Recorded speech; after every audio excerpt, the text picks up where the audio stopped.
Thank you very much. Thank you.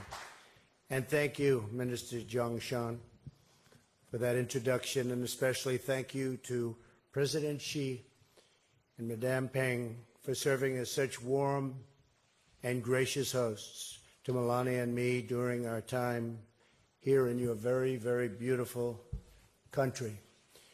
To both the American delegation and to the Chinese business representatives here, your discussions greatly strengthen our partnership and provides a critical bridge between our business community and yours, and thank you for that. During my time in Beijing, President Xi and I have had several conversations about our common goals and interests. Beyond that, we talk often. There's a very good chemistry between the two of us, believe me. My administration is committed to improving our trade and business relationships with China. And this relationship is something which we are working very hard to make a fair and a reciprocal one. Trade between China and the United States has not been, over the last many, many years, a very fair one for us. As we all know, America has a huge annual trade deficit with China, a number beyond anything what anybody would understand. This number is shockingly hundreds of billions of dollars each year. Estimates are as high as $500 billion a year. We must immediately address the unfair trade practices that drive this deficit, along with barriers to market success. We really have to look at access, forced technology transfer, and the theft of intellectual property, which just by and of itself is costing the United States and its companies at least $300 billion a year. Both the United States and China will have a more prosperous future if we can achieve a level economic playing field. Right now, unfortunately, it is a very one-sided and unfair one. But I don't blame China.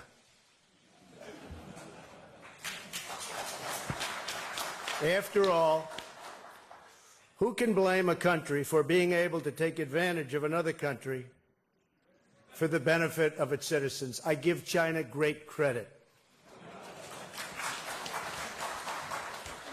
But in actuality, I do blame past administrations for allowing this out-of-control trade deficit to take place and to grow.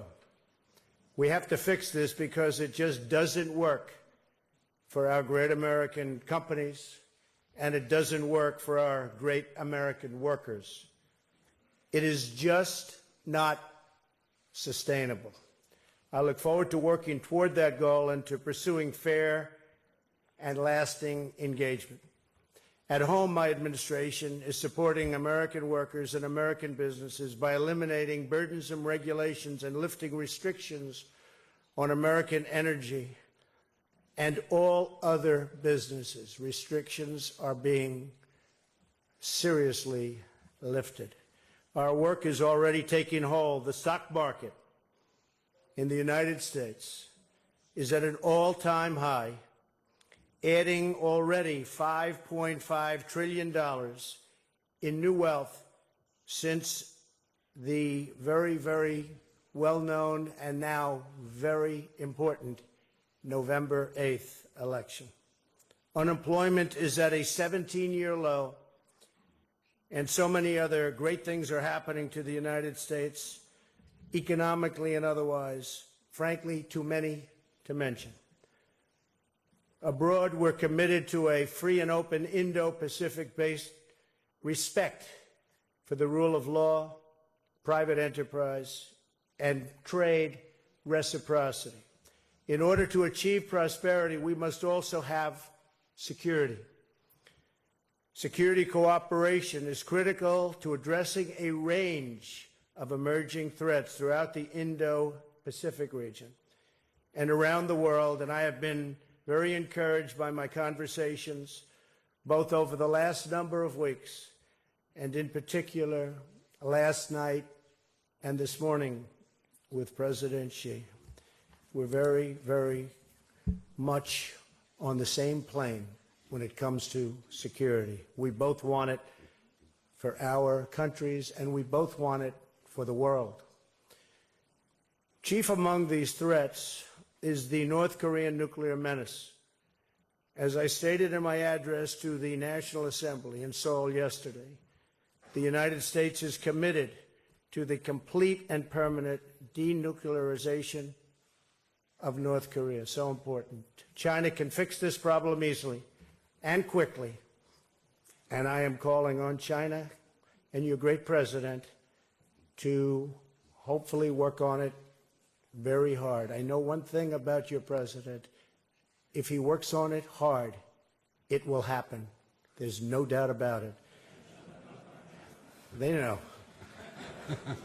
We call on all nations to implement UN Security Council sanctions and resolutions and to cease doing business with the North Korean regime. All nations must come together to ensure that this rogue regime cannot threaten the world with its nuclear weapons.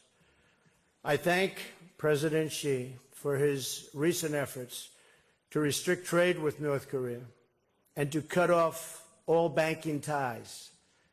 Mr. President, thank you, and thank you to all of the Chinese business leaders here today for standing with the United States and our coalition of responsible nations. But time is quickly running out. We must act fast, and hopefully China will act faster and more effectively on this problem than anyone. I'm also calling on Russia to help rein in this potentially very tragic situation. The contributions of the business community represented here today are vital to our efforts to ensure peace and prosperity for our two nations. Together we can unlock a future of opportunity, wealth, and dignity far beyond anybody's wildest dreams. In your discussions today, I hope you will learn from each other and identify new ways to advance our economic cooperation. I am depending on all of you to work together to find opportunities of mutual agreement and shared prosperity. The hardworking people of America and the hardworking people of China deserve the very best solutions to achieve prosperity, happiness, and peace. Thank you very much. Thank you.